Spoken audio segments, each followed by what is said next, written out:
Assalamualaikum warahmatullahi wabarakatuh.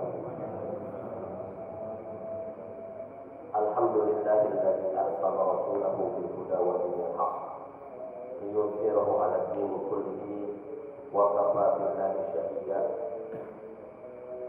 Assalatu wassalamu ala sayyidina Muhammadin khairil man ursila wa ala alihi wa ashabihi ahli sidqi wal wafa. Amma ba'du, puji dan syukur senantiasa kita panjatkan pada Allah Subhanahu wa taala yang Maha Ghafur. Alhamdulillah, dengan rahmat Allah Subhanahu wa taala, dengan izin Allah Subhanahu wa taala, kita semua dapat hadir ke masjid yang mulia ini dalam rangka menjalankan kewajiban kita pada Allah Subhanahu wa taala. Kita doakan mudah-mudahan yang sakit di antara kita, baik saudara kita, tetangga kita, atau siapapun, mudah-mudahan Allah angkat penyakitnya, termasuk guru kita, yaitu Abi Kiai Haji Ali. Kebetulan beliau kurang sehat, mudah-mudahan Allah angkat penyakitnya dan segera disembuhkan, termasuk saudara-saudara kita, tetangga kita, atau siapapun, umumnya seluruh umat Islam, khususnya di Indonesia, umumnya di seluruh dunia ini. Salawat dan salam semoga tetap melimpah curahkan pada Nabi kita Nabi Muhammad SAW, panutan, suri tauladan dan pemimpin kita di dunia dan akhirat. Pada pagi hari ini saya akan menjelaskan profil ataupun sosok dari seorang sahabat Nabi, sahabat yang luar biasa, sangat disanjung oleh Nabi SAW, bahkan dijamin surga oleh Nabi SAW. Dalam Al-Quran Allah sudah menegaskan, wa kullan naqussu 'alaika min anba'ir rusuli ma nusabbitu bihi fu'adak. Cerita para nabi oleh Allah Subhanahu wa taala diceritakan dalam Al-Quran kepada Rasulullah SAW.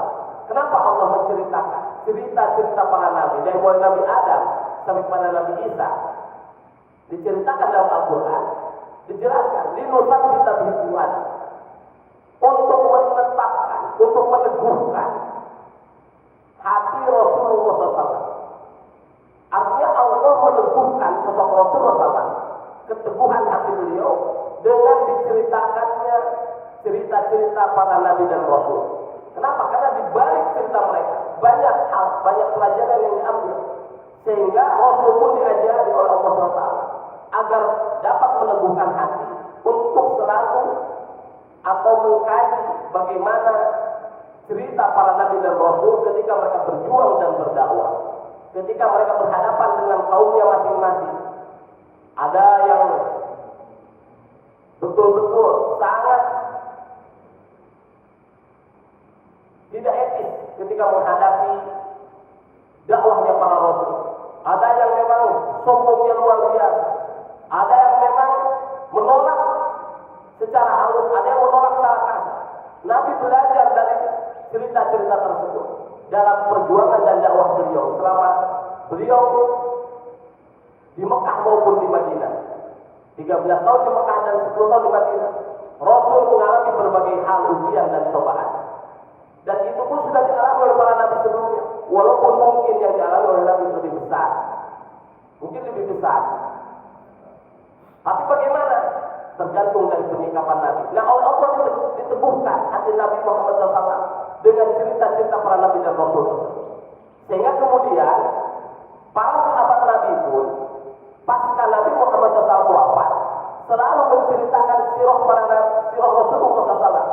Bahkan sahabat Abdullah bin Mas'ud selalu menceritakan bagaimana perjuangan ketika beliau dulu mulai masuk Islam, bagaimana bersama Rasulullah SAW, kemudian bagaimana perjuangan pasca Rasulullah wafat. Selalu diceritakan kepada keturunannya. Dan itu min babil iman. Bahkan sebagian sahabat menegaskan bahwa itu adalah bagian dari keimanan. Bagian dari keimanan. Sehingga para ulama mengatakan, inda dzikris sholihin tanzilul barakah. Ketika kita mengingat perjalanan para sholihin, sholihin itu baik para nabi, para sahabat, dan orang-orang, para ulama yang memang mereka berjalan di jalan Allah SWT, jadi kalau sebagai sholihin, ketika kita menceritakan perjalanan hidup situ akan diturunkan oleh Allah rahmat Allah Subhanahu wa taala. Jadi ketika kita hadir di majelis ilmu, dengan kita mengadakan majelis ilmu saja, keberkahan dari Allah diturunkan kepada kita. Apalagi ketika kita menceritakan perjalanan hidup para sholihin, maka keberkahan itu ditambah dan ditambah.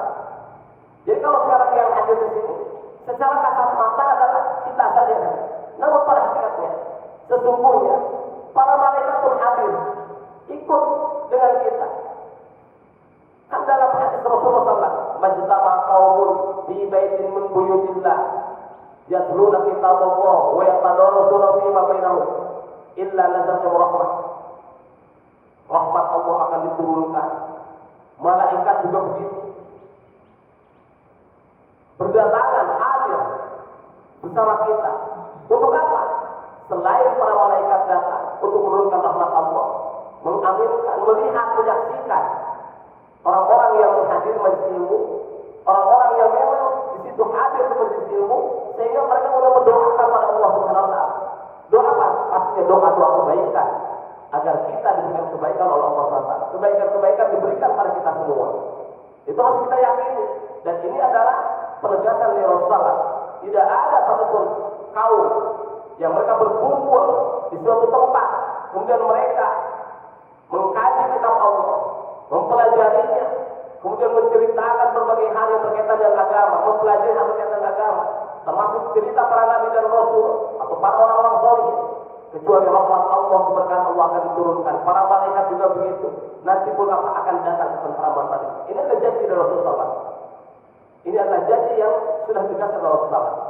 Nah, maka perlu dan sekarang semakin membumi. Salah satunya fungsinya itu untuk meneguhkan diri kita ketika kita menghadapi apapun.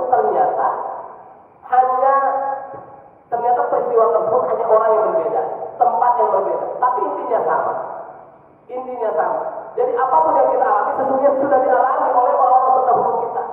Mari kita lihat perjalanan sahabat Abu Ubaidah al-Jarrah. Sahabat Abu Ubaidah al-Jarrah termasuk salah satu sahabat as-sabiqun al-awwalun yang pertama kali memeluk agama Islam. Beliau masuk Islam sendiri karena beliau menerima dakwah Rasulullah SAW. Ketika orang yang pertama kali mengimani Rasulullah SAW, yaitu sahabat Abu Bakar As-Siddiq, setelah beliau menerima dakwah Nabi, mengimani dakwah tersebut, kemudian beliau mengajak orang-orang yang beliau percayai dapat menerima ajaran Nabi Muhammad SAW. Salah satu di antara orang-orang yang diajak oleh sahabat Abu Bakar As-Siddiq adalah Abu Ubaidah Amir bin Abdullah bin Al-Jarrah, yang dikenal dengan Abu Ubaidah Al-Jarrah. Diajaklah sahabat ini, teman kami daripada sahabat Abu Bakar As-Siddiq, lebih muda sedikit daripada beliau, diajak masuk Islam, kemudian menerima keislamannya, menerima ajaran Rasulullah, menerima agama Islam. Hanya beliau bersama dengan diantaranya ada Abdurrahman bin Auf, menerima ajakan daripada Abu Bakar As-Siddiq, kemudian menemui Rasulullah di rumah Al-Arqam bin Al-Arqam, yaitu tempat pertama kali Nabi menjadikan markas penyebaran Islam, markas dakwah Islam. Ketika Rasul melakukan dakwah sirriyah, dakwah secara sembunyi-sembunyi, beliau memilih rumah yaitu Al-Arqam bin Al-Arqam. Kalau sekarang tempatnya berada dekat dengan Bukit Safa. Kalau yang pernah haji atau umroh berangkat dari Safa dan Marwah, itu kalau kita turun sedikit, di situ ada, kalau dulu ada namanya disebutkan Bait Al-Arqam bin Al-Arqam. Tapi kalau sekarang karena perluasan masjid semakin luar biasa, tempat-tempat bersejarah ini kabur, dan kita sangat menyesalkan sebenarnya. Padahal tinggal diberikan ciri saja atau tanda alamat. Contoh, orang banyak miris. Kalau orang yang mengkaji sejarah banyak miris dengan apa yang terjadi dengan perluasan yang terjadi di sekitar area Masjidil Haram, Masjid Nabawi. Coba bayangkan saja, di manakah rumah Rasulullah SAW yang beliau tinggal bersama Sayyidah Khadijah, Beliau berdakwah di situ habis selesai. Wahyu diturunkan oleh Allah SWT. Diturunkan di situ. Surat Al-Mudaththir, Al-Muzammil, satu surat full turun di situ. Itu tepatnya kalau kita keluar dari Bukit Marwah, kita keluar, agak sebelah kanan ada jajaran toilet panjang, panjang. Nah, tepat di pertama kali toilet yang pertama, disitulah dulu rumah Rasulullah SAW bersama Sayyidah Khadijah. Maka kalau orang-orang yang tahu ya, pasti tidak akan mau ke toilet tersebut. Kenapa? Karena itu adalah rumah Rasulullah. Kalau dulu sebelum perluasan, itu masih ada. Disebutnya Baitul Quran. Itu banyak ada satu ruang di mana orang-orang yang hafal Quran belajar di situ. Disebutnya Baitul Quran. Tidak sudah Baitul Rasulullah, Baitul Quran. Masih penting lah, masih lumayan. Tidak orang tak tahu sejarah ini. Dulu tempat Rasulullah. Jadi kita mengenal. Kemudian rumahnya Sayyidina Abu Bakar As-Siddiq di mana? Kalau Bapak yang suka umroh pasti kisarannya kan di antara jam-jam tower itu, Fathul Hilton. Nah, Pak, kemudian di sini lagi Darul Tauhid. Nah, di Hotel Hilton itu pasti eskalator di situlah tempatnya rumah Sayyidina Abu Bakar As-Siddiq. Yang dulu seorang yang mau hijrah itu ke situ dulu, kemudian baru berangkat ke Jabal Nur. Jadi kalau kita mau melihat kepada tempat-tempat bersejarah di sekitar area Mekah, sekarang sudah tidak ada. Miris. Seharusnya kan ya minimal ada tanda agar kita tidak kehilangan dengan jejak sejarah, dengan situs. Kita bukan mengagungkan situs ya bukan, tapi minimal orang-orang yang berhaji itu ada pengalaman spiritual, tidak hanya pengalaman spiritual secara ibadah saja, tapi tempat-tempat bersejarah mereka kenal di sini dan di sini. Alhamdulillah saya waktu kecil itu oleh kakek itu, oleh ayah daripada Abigail Mukali, saya dulu pernah dua hajian tahun berapa? Tahun 95. Saya masih umur masih muda, SMP lah, kelas 3 awal. Saya di bawahnya. Waktu 95 saya masih dikenalkan karena kakek saya itu termasuk yang betul-betul memahami tempat bersejarah. Saya dikenalkan ini tempat ini karena waktu masih ada, tanda-tandanya masih ada. Kemudian ketika saya ke Libya tahun 2013 sudah berubah. Saya pun bingung di mana ini dan di mana itu. Sudah ini di mana ini? Ya sudah berubah total dari 1995 ke 2003 itu. Padahal cuma berapa tahun kan? Ke 2013. Ke 2003 8 tahunan. Ini udah berubah, sudah semakin hilang. Terakhir ketika pasca umroh ya sudah tidak ada limbahnya. Sangat disayangkan. Padahal kita butuh. Kalau di tempat-tempat lain kan dijaga, dirawatannya, kita bisa berwisata religi lah kalau sekarang. Nah sekarang kalau kita ke sana wisata religi, itu bukan wisata religi, tapi kita termasuk ibadah haji dan umroh, sebagian daripada peninggalan sejarah yang seharusnya kita kenal untuk meneguhkan hati kita. Bagaimana peninggalan? Karena kalau kita melihat sergap langsung kondisi ini, pasti akan ada apa? Akan memori kita akan flashback. Dulu perjuangan begitu, tempatnya di sini. Jadi kita tahu.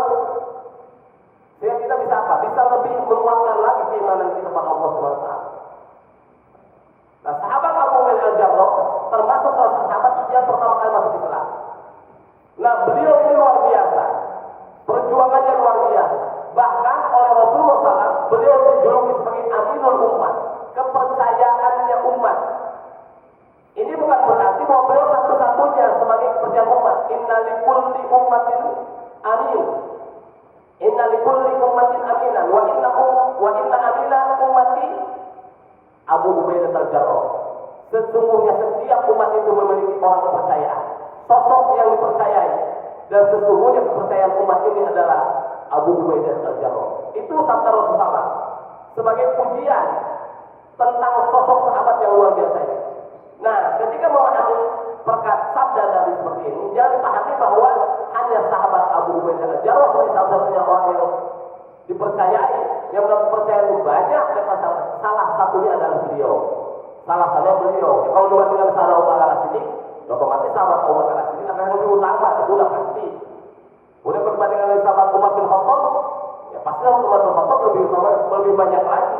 Tapi ketika memahami hadis seperti ini atau sabda seperti ini bukan dipahami sebagai spesifik kepada apa? Kepada salah satu sahabat saja. Namun di antara para sahabat yang disebutkan oleh Nabi yang memang mendapat julukan kepercayaan umat adalah sahabat Abu Ubaidah Al-Jarrah. Nah, perjuangan beliau luar biasa. Beliau mengalami berbagai pengalaman penderitaan dakwah dan perjuangan bersama Rasulullah ketika Rasul berdakwah di Mekah. Bahkan beliau salah satu sahabat yang kemudian ketika Rasulullah meminta sebagian sahabat untuk berhijrah ke Ethiopia, ke Habasyah, ke Ethiopia, ya, ke negeri Habasyah itu, kalau sekarang Ethiopia, salah satunya adalah sahabat Abu Ubaidah Al-Jarrah yang kemudian diminta oleh Nabi untuk ikut bersama sahabat-sahabat yang lain berhijrah ke sana. Beliau sempat mengalami bagaimana perjalanan jauh sekarang dengan kuda, dengan unta atau dengan berjalan kaki dari Mekah ke negeri Ethiopia. Bayangkan, tidak bisa dibayangkan. Di tengah penderitaan yang luar biasa, di mana orang-orang musyrikin Mekah mencemooh, kemudian mereka menyakiti, dan mereka terasing dari negeri sendiri, di negeri yang memang mereka tidak mengenal betul kebudayaan, peradaban daripada negeri tersebut. Hanya mereka tahu di situ adalah negeri yang pemimpinnya beragamakan agama Nasrani.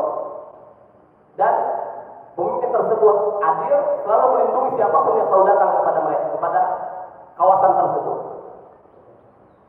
Kemudian sahabat Abu Ubaidah Al-Jarrah setelah kemudian beliau kembali ketika Rasulullah sudah hijrah ke Madinah, beliau kemudian kembali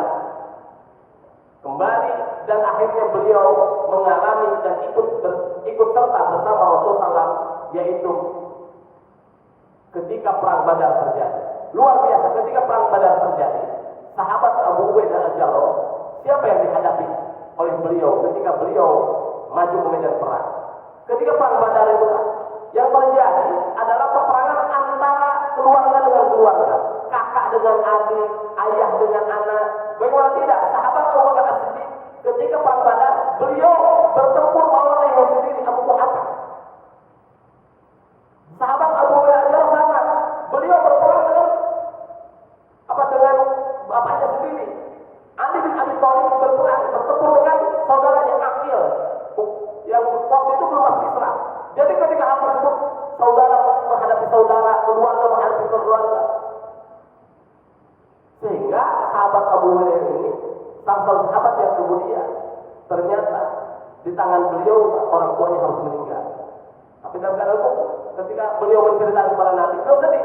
Tapi kata Nabi, yang membedakan antara kalian adalah keimanan dan kekufuran. Jadi ketika keimanan sudah berbicara, tidak ada itu sekat-sekat yang mau keluar ke siapa. Selesai. Ketika sudah diajak kepada keimanan, tidak menerima, tapi malah semakin menantang kufurannya, bahkan menentang kemudian, bahkan sampai menghunus pedang. Apalagi saya, sahabat Abu Ubaidah kemudian menghunus pedang sampai akhirnya di tangan beliau orang tuanya meninggal dunia. Orang tuanya mati di medan Badar. Kemudian berangkat ke medan perang Uhud. Sahabat Abu Ubaidah Al-Jarrah tercatat dalam sejarah sahabat yang digambarkan luar biasa. Yang menggambarkannya siapa? Sahabat Abu Bakar As-Siddiq. Ketika perang Uhud, sahabat Abu Ubaidah Al-Jarrah itu termasuk sahabat yang sudah mulai dirasakan bahwa tujuan utama daripada datangnya orang-orang musyrikin Mekah ke Madinah itu tidak semata-mata memang ingin menghancurkan Madinah, tapi ingin membunuh Rasulullah. Beliau mulai dirasakan bahwa sesungguhnya tujuannya adalah membunuh Rasulullah. Karena kalau Rasul terbunuh, pastilah Islam akan hancur. Pastilah Islam akan langsung lenyap dengan sendirinya. Maka sosok yang paling dicari ketika perang Uhud, yang paling dicari, yang paling selalu saja dikerumuni oleh orang-orang kafir itu adalah Rasulullah SAW. Nah, ketika beliau memiliki rasa tersebut, beliau tidak maju ke medan perang. Bagaimana dia lakukan? Beliau berperang sambil kedua mata beliau selalu memperhatikan Rasulullah, mengontrol dari kejauhan apa yang terjadi dengan Rasulullah. Bayangkan, coba pasukan Islam yang hanya sekitar 700 orang berhadapan dengan kaum muslimin yang 3.000 orang. Bayangkan. Sehingga digambarkan dalam kitab sirah itu, sahabat Abu Ubaidah Al-Jarrah berhadapan dengan 10 orang. Ketika beliau menghadapi 10 orang, beliau melihat Rasulullah dalam keadaan terancam. Dan Rasul kemudian terlihat oleh beliau yang jelas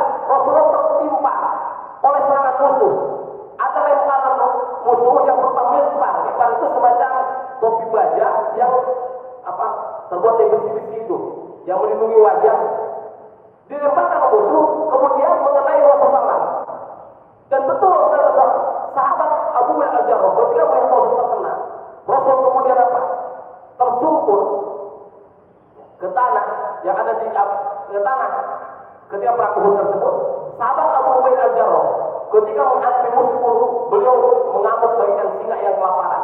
Sehingga ketika beliau berhasil mengalahkan, memukul mundur yang setelah ini, beliau kemudian digambarkan oleh sahabat Abu Bakar Siddiq seolah-olah seakan beliau terbang dari tempat posisinya ke tempat Rasulullah. Langsung beliau menghampiri.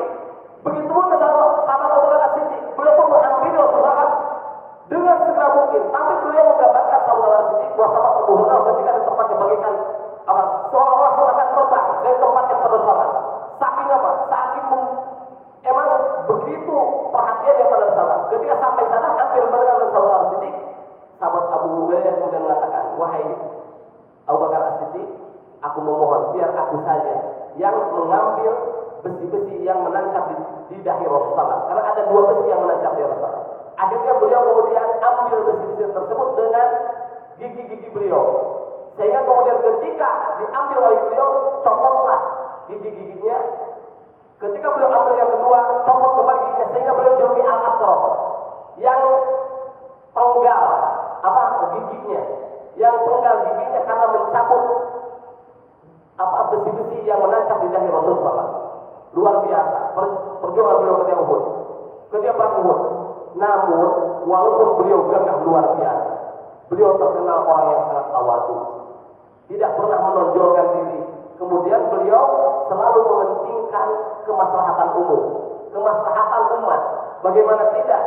Ketika beliau dalam perang Silsilatul Dalail itu, beliau diutus oleh Nabi untuk membantu kaum muslimin yang sedang berperang di bawah komando Amr bin As. Ketika itu Rasul menunjuk sahabat Abu Ubaidah al-Jarrah untuk menjadi pemimpin. Ketika datang ke sana, sahabat Amr bin As mengatakan, aku adalah pemimpin kalian. Apa yang dilakukan sahabat Abu Ubaidah al-Jarrah? Beliau kemudian yang datang bersama beliau tidak menerima ucapan daripada sahabat Amr bin As. Oh, kami diperintah sini di bawah komando sahabat Abu Ubaidah al-Jarrah dan beliau dipilih oleh Nabi sebagai pemimpin. Tapi apa yang tersebut? Beliau serahkan kepemimpinan kepada sahabat Amr bin As. Karena kenapa? Karena beliau tidak ingin terjadi perpecahan. Beliau lebih mementingkan pada kemaslahatan umum, kemaslahatan bersama. Dan itu pun yang terjadi ketika Rasulullah wafat. Kemudian sahabat Abu Bakar As-Siddiq memerintahkan Khalid bin Walid setelah memerangi peperangan Irak, setelah merebut daerah kawasan Irak, Khalid bin Walid diperintahkan oleh Abu Bakar As-Siddiq untuk menyusul pasukan muslimin yang lain yang sedang menggempur kawasan Syam, kawasan Palestina, Jordania, Lebanon dan Syria kalau sekarang. Di bawah kepemimpinan siapa itu? Ada Syurahbil bin Hasanah, ada sahabat-sahabat yang lain. Khalid bin Walid diperintahkan ke sana untuk membantu pasukan muslimin yang sedang bertempur di kawasan Syam. Ketika sahabat Abu Bakar As-Siddiq meninggal, sahabat Umar bin Khattab yang dipilih menjadi khalifah, ternyata beliau memutuskan komandan perang bukan Khalid bin Walid. Khalid bin Walid diberhentikan dari komandan perang dan digantikan oleh sahabat Abu Ubaidah al-Jarrah. Kemudian dibawalah surat tersebut. Abu Ubaidah sedang berperang di kawasan Syam, sudah melakukan berperang, diangkat menjadi pemimpin. Ketika datang utusan Umar bin Khattab, khalifah Islam yang kedua, kepada Abu Ubaidah al-Jarrah memberikan surat bahwa Sayyidina Umar bin Khattab sebagai khalifah mengganti sahabat Abu Bakar Siddiq, menetapkan sahabat Abu Ubaidah al-Jarrah sebagai pemimpin komandan perang. Apa yang dilakukan oleh sahabat Abu Ubaidah al-Jarrah?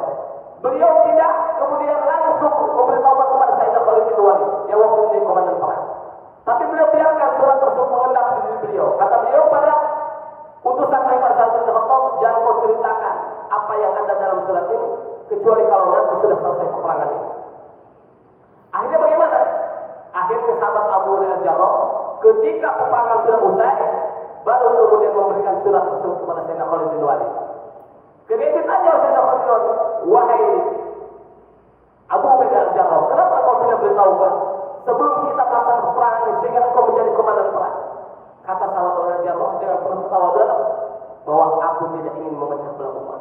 Aku tidak ingin menjadikan para tentara tersebut kecewa, karena mungkin di antara mereka pengen Sayyidina Khalid bin Walid sebagai pemimpinnya, dan memang Khalid bin Walid sudah menjadi pemimpinnya. Tidak ingin ada apa?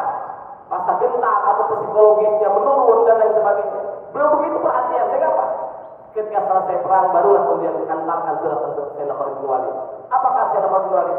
Wahai Sayyidina Khalid Al-Jarrah, aku berperang bukan karena Umar bin Khattab, tapi aku berperang karena ingin meninggikan agama Allah.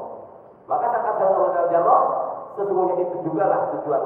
Sehingga aku tidak beritahukan kau, karena memang tujuan kita sama, yaitu untuk Allah Subhanahu wa Ta'ala. Luar biasa Sayyidina Khalid Al-Jarrah. Sehingga beliau ketika pas dia memimpin pun, apa yang beliau lakukan?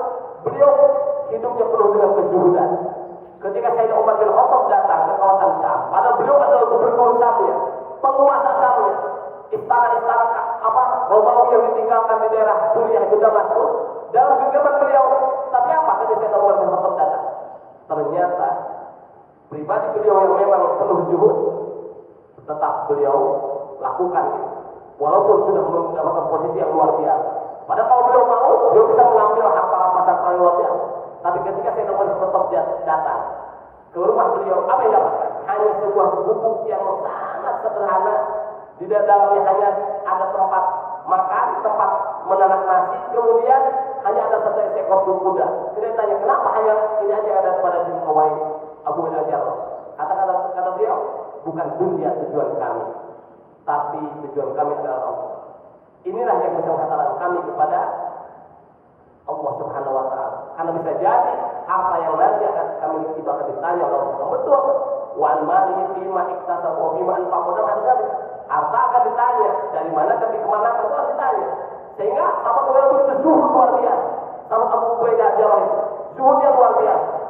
Nah, salah satu peristiwa yang paling dan harus kita ingat ketika beliau menjadi gubernur ini, terjadi yang bernama dengan pandemi taun. Ketika zaman Sayyidina Umar bin Khattab, sesungguhnya ada wabah taun yang dikenal dengan taun Amwas. Taun Amwas itu taun yang memang terkena atau menimpa satu kawasan daerah Amwas di kawasan Syam. Ketika Sayyidina Umar bin Khattab, beliau berangkat dari Madinah ke daerah Syam, beliau kemudian mendapatkan informasi bahwa daerah tersebut sudah terkena dengan wabah taun. Lalu ketika beliau hampir mendekati kawasan Syam, karena Sayyidina Umar bin Khattab sebagai khalifah mau datang, otomatis sahabat Abu Al-Jarrah sebagai pemimpin gubernur Syam tersebut menyambut kedatangan beliau di perbatasan. Ketika di perbatasan itu, kemudian Sayyidina Umar bin Khattab terjadilah diskusi dengan Sayyidina Abu Al-Jarrah. Beliau menanyakan, apakah betul telah terjadi wabah taun di daerah Syam tersebut? Betul.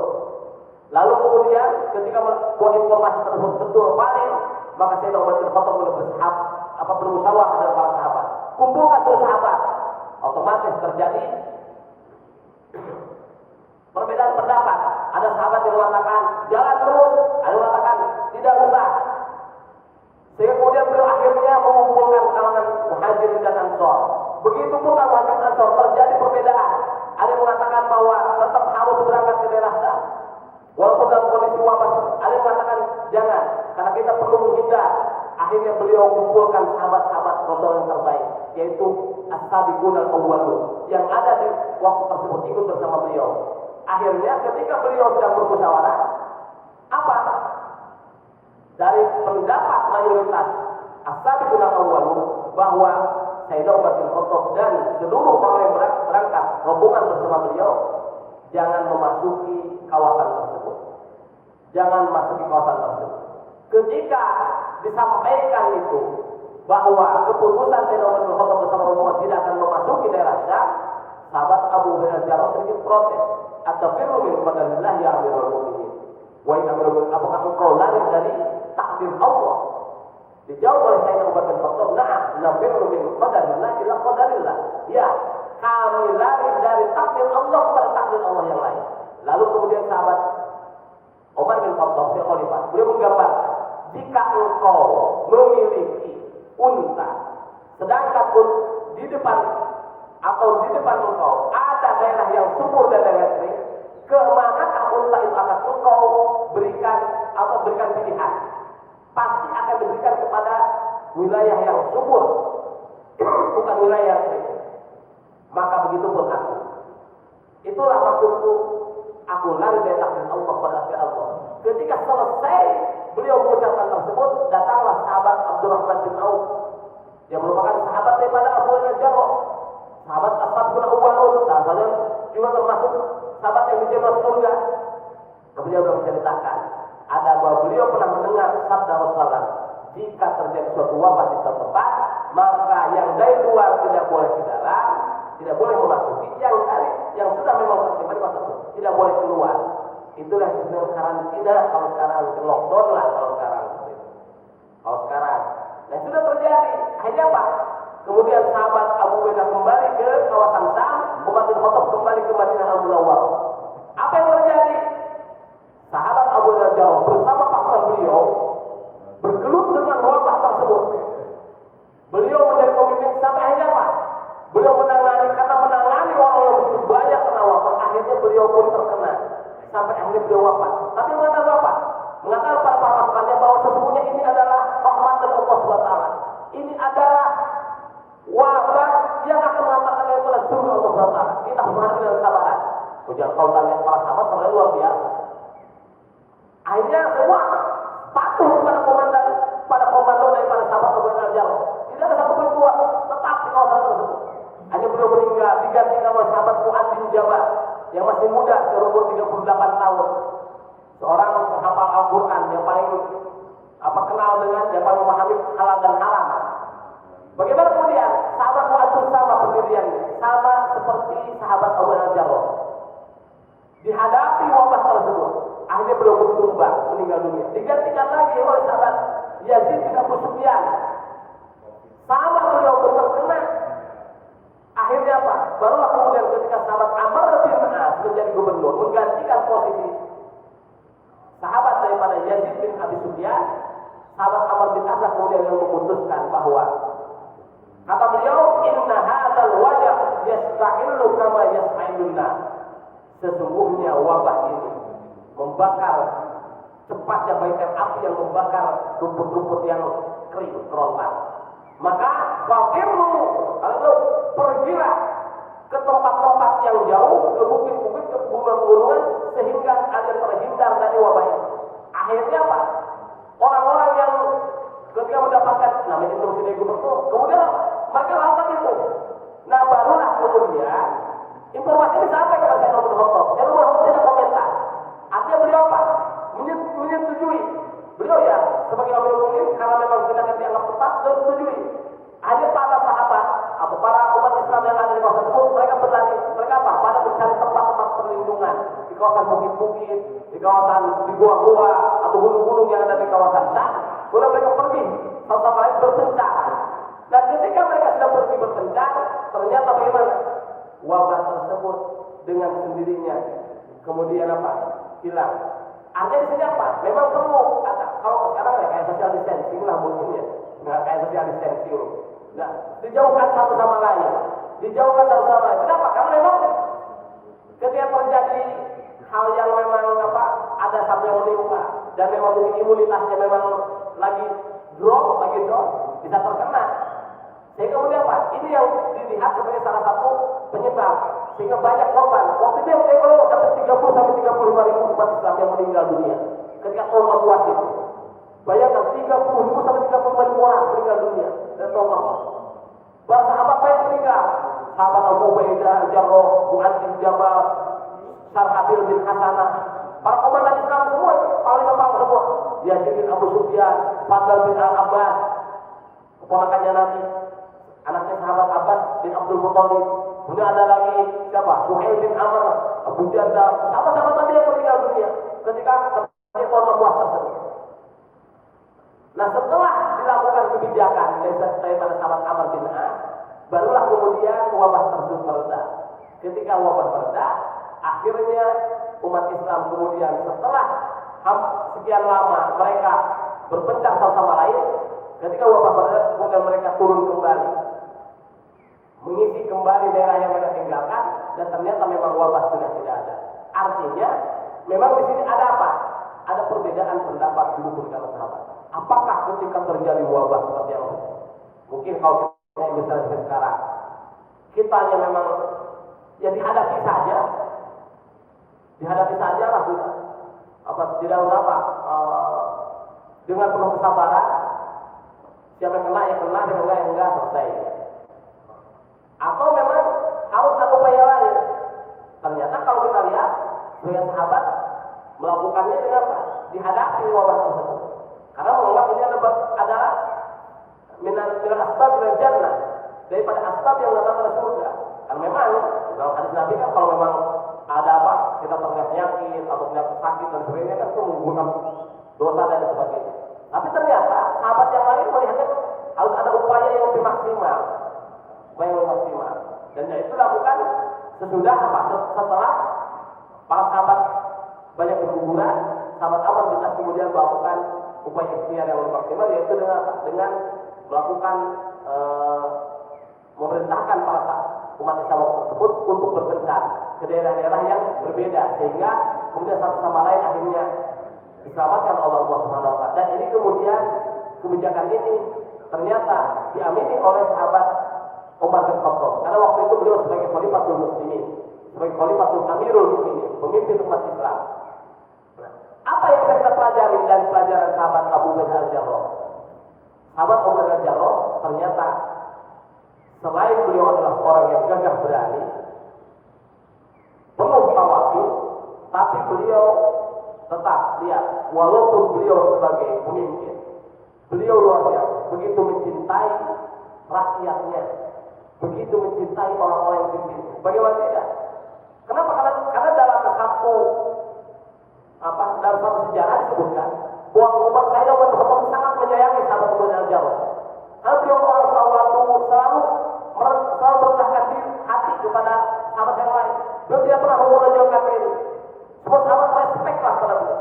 Sehingga saya Umar bin Khattab pernah mengirim surat kepada sahabat Abu Bakar Al-Jarrah. Intinya surat tersebut meminta sahabat Abu Bakar Al-Jarrah untuk kembali ke Madinah. Mendampingi sahabat Umar bin Khattab. Atau sahabat Umar bin Khattab, sesungguhnya aku membutuhkan engkau di sampingku dalam urusan umat Islam yang begitu banyak. Tapi sahabat Abu Bakar udah paham bahwa ini hanya trik saja, strategi dari sahabat Umar bin Khattab. Untuk kata beliau dalam prasangka beliau, bahwa ini trik dari sahabat Umar bin Khattab untuk menjauhkan beliau dari rakyatnya.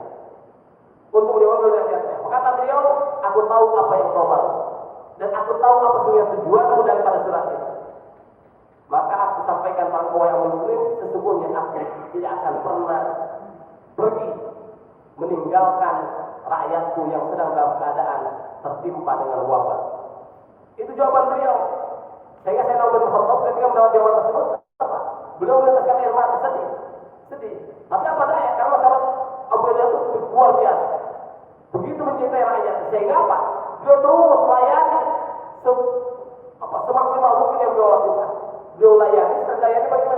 Ternyata beliau pun akhirnya Allah takdirkan untuk meninggal di tengah-tengah para rakyat beliau yang memang kemudian mereka banyak tertimpa dengan wabah turun di waktu tersebut. Nah, ini pelajaran yang luar biasa, kecintaan kepada rakyat yang sekarang harus menjadi pelajaran bagi para kebijakan yang artinya kalau sudah ada kebijakan yang memang berpihak untuk rakyat, harus betul-betul, bukan setengah-setengah. Kalau kita mau belajar kebijakan sahabat Abu Bakar Al-Jarrah ketika di Syam itu, beliau kerahkan seluruh kemampuan wilayah Syam itu untuk betul-betul penanganan wabah. Apapun dari bonimah, rampasan perang, dari pajak, semua untuk doribah yang diambil dari orang-orang ahli zimmah yang memang orang-orang yang tidak masuk Islam, dan mereka dalam berdua perlindungan Islam. Pajak-pajaknya ini apa? Untuk betul penanganan wabah tersebut dimaksimalkan oleh beliau. Walaupun ternyata Allah ingin menguji, kan kalau bagi orang beriman, ketika datang sebuah wabah itu, musibah itu ya ujian. Tapi kalau bagi orang kafir, ya azab. Kan dalam hadis Nabi, bahwa orang mukmin kalau tertimpa ya itu rahmat, ujian dan rahmat. Tapi kalau bagi orang kafir ya azab. Ya. Bagaimana? Beliau maksimalkan semua kemampuan kenegaraan untuk betul-betul melayani rakyat. Luar biasa. Sehingga Umar bin Khattab sampai mengirim surat, jika apa engkau perlukan akan aku kirim. Namun akhirnya beliau kemudian tumbang dengan wabah tersebut. Akhirnya beliau pun kemudian menghadap Allah Subhanahu wa taala dengan segala amal beliau, perjuangan dan dakwah beliau luar biasa yang patut kita contoh. Nah, di sini pun kita bisa mengambil banyak pelajaran dan contoh. Selain tadi ketawaduan, keberanian, kemudian beliau begitu mencintai rakyatnya, beliau selalu mementingkan kemaslahatan umum, kemaslahatan lebih luas daripada kemaslahatan pribadi. Buktinya, beliau ketika meninggal, beliau tidak meninggalkan apapun. Beliau hanya meninggalkan rumah, gubuk yang sederhana dan berapa keping daripada uang dinar saja, yang memang untuk untuk putra putri beliau. Beliau tidak meninggalkan apapun. Nah, ini yang memang patut contoh. Bukan seperti sekarang ketika menjabat, betul-betul memanfaatkan jabatannya. Tidak seperti itu. Beliau kalau mau, daerah Sam yang terkaya, daerah paling subur, yang paling kaya, semua orang tahu. Kalau beliau mau, beliau bisa memiliki segalanya. Tapi apa yang beliau lakukan? Beliau tidak lakukan itu. Beliau betul-betul segalanya beliau berikan untuk rakyat, untuk kemaslahatan umum, untuk kemaslahatan umat. Nah, ini yang harus dipelajari, baik bagi masyarakat maupun bagi penguasa. Pelajaran dari sosok sahabat Abu Hurairah Al-Jarrah itu patut untuk kita contoh dan bisa kita terapkan dalam banyak hal. Ketika kita memang mendapatkan sebuah posisi, ataupun kita tidak menjadi rakyat biasa, bagaimana seharusnya kita melakukan tindakan-tindakan, bagaimana seharusnya kita melakukan apa yang bisa kita lakukan. Contohnya sahabat Abu Hurairah Al-Jarrah, walaupun beliau yang awalnya dari rakyat biasa, hanya sebagai tentara biasa, diangkat jadi komandan, beliau tidak merasa diri beliau komandan. Bahkan dalam banyak hal, lihat kalau dalam sejarah, beliau selalu mematuhi strategi daripada Khalid bin Walid. Artinya beliau apa? Beliau paham betul bahwa dalam teknik berperang yang lebih mumpuni adalah sahabat Khalid bin Walid. Sahabat Khalid bin Walid. Bahkan ketika sahabat Khalid bin Walid, walaupun beliau bukan komandan perang saat umum, beliau menerapkan aturan-aturan untuk orang-orang yang di kawasan Syam. Kemudian sahabat Abu Hurairah Al-Jarrah, walaupun secara pribadi beliau tidak serta dengan pusat tersebut, tapi beliau kenapa? Kemudian beliau mengamini keputusan daripada sahabat Khalid bin Walid, yang akhirnya apa? Karena beliau meninjau, melihatnya kepada kemaslahatan umum, kemaslahatan masyarakat lebih banyak. Ternyata mereka menerima misalnya Khalid bin Walid, hanya beliau menerima. Walaupun secara pribadi beliau tidak setuju, beliau tidak memperlihatkan, tapi selalu mengatakan, aku setuju. Walaupun secara pribadi beliau tidak setuju. Ini luar biasa. Sosok sahabat Abu Hurairah Al-Jarrah, seorang sahabat yang dijamin masuk surga daripada 10 sahabat yang masuk surga oleh Nabi Muhammad, yang perjuangannya kalau diceritakan ya tidak akan habis dalam 1-2 jam. Begitu banyak, namun pelajaran yang kita ambil, pelajaran yang kita ambil yang luar biasa, keimanan yang luar biasa, sehingga tadi dalam perang Badar bagaimana beliau, walaupun dengan dengan sesungguhnya beliau tidak mau, tidak menginginkan, tapi karena keimanan yang berbicara, akhirnya orang tuanya pun, bapaknya harus beliau harus meninggal di tangan dirinya sendiri. Walaupun dia bersedih dengan hal tersebut, tapi ketika keimanan sudah berbicara, maka keimanan di atas segala-galanya. Tidak memandang siapapun dia, anak, orang tua, orang sudah keimanan berbicara, maka itu yang harus didahulukan. Itu prinsip-prinsip yang luar biasa yang ada pada sosok sahabat Abu Hurairah Al-Jarrah yang patut kita contoh, yang patut kita renungi untuk kita pelajari dalam kehidupan sehari-hari. Nah, itulah makanya kemudian rahasia bahwa sabda Nabi, beliau adalah salah satu kepercayaan umat Islam ini betul. Kenapa? Karena beliau luar biasa. Beliau dipercaya oleh Umar bin Khattab menjadi gubernur. Beliau dipercaya oleh rakyatnya. Beliau tidak mengkhianati kepercayaan tersebut. Beliau laksanakan kepercayaan betul-betul penuh dengan dengan keikhlasan, sepenuh jiwa, yang akhirnya menimbulkan kecintaan daripada masyarakat. Namun sayang ketika terjadi perang Suriah ini, perang saudara di Suriah yang sekarang sudah kita saksikan dari mulai tahun 2011, salah satu kan makam beliau ada di kawasan Syam itu. Ada salah satu faksi yang memang keras dari umat Islam yang hanya dibongkar, dibongkar, kuburannya dibongkar, banyak kuburan para sahabat yang dibongkar. Karena apa? Karena kan kalau di kawasan tersebut kuburan sahabat itu ada tandanya, ya dengan ada bangunan lah, bangunan ya kayak kalau orang-orang yang memang ditokohkan atau memang dia pemimpin memiliki sejarah, ya kayak sekitar situs lah, ada situsnya, dan dibongkar habis-habisan sehingga bahkan kekuburan-kuburan digali. Dan itu yang terjadi banyak. Kuburan Khalid Sahabat, Khalid Walid, Mu'adz bin Jabal, miris lah, miris kalau kita lihat kepada perilaku sebagai umat Islam yang memang mungkin melihatnya ya dari aspek yang karena mereka melihat ini bisa mengantar pada kesyirikan dan sebagainya. Padahal dari dulu pun kalau mau bicara dari dulu, ya ulama-ulama dulu lebih mengerti. Ada Imam Nawawi sana, kenapa mereka dulu tidak bongkar dari dulu? Umat masyarakat kenapa nggak bongkar? Kalau sekarang kayak mereka yang paling mengenal dengan tauhid gitu. Ini ya sangat disayangkan. Sehingga umat Islam ini akan kehilangan. Demikian ada mau yang ajmain, Allah hadirin siratal mustaqim. Wassalamualaikum warahmatullahi wabarakatuh.